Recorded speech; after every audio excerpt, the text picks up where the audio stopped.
+2 അനുവദിക്കാൻ UDF നേതാക്കൾ കോഴ ചോദിക്കുന്നുവെന്ന വിവരം ലഭിച്ചതിനെ തുടർന്നാണ് ഇക്കാര്യം അന്വേഷിച്ച് ഞങ്ങൾ ചില സ്കൂൾ മാനേജർമാരെ സമീപിച്ചത്.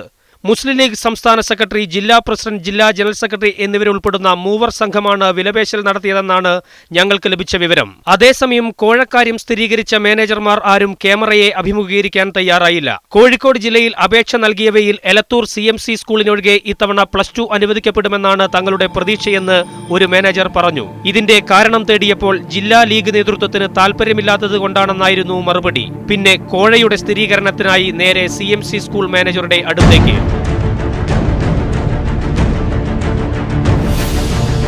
കോഴ ആവശ്യപ്പെട്ട വിവരം CMC സ്കൂൾ മാനേജർ രാജൻ സ്ഥിരീകരിച്ചു. ഇത് തുറന്നു പറഞ്ഞാൽ +2 നഷ്ടപ്പെടുമോ എന്ന സംശയവും പ്രകടിപ്പിച്ചു. രാജൻ അറിയാതെയാണ് അദ്ദേഹവുമായുള്ള സംഭാഷണം ഞങ്ങൾ പകർത്തിയത്. ഇവര് മന്ത്രിയുടെ ആളുകൾ, ഔദ്യോഗിക ആളുകൾ തന്നെയാണ്.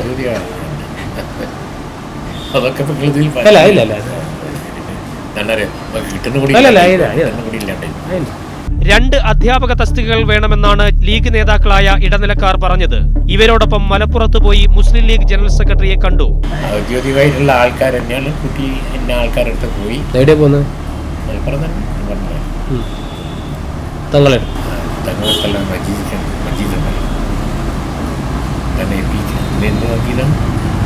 General secretary KPM മജീദോ?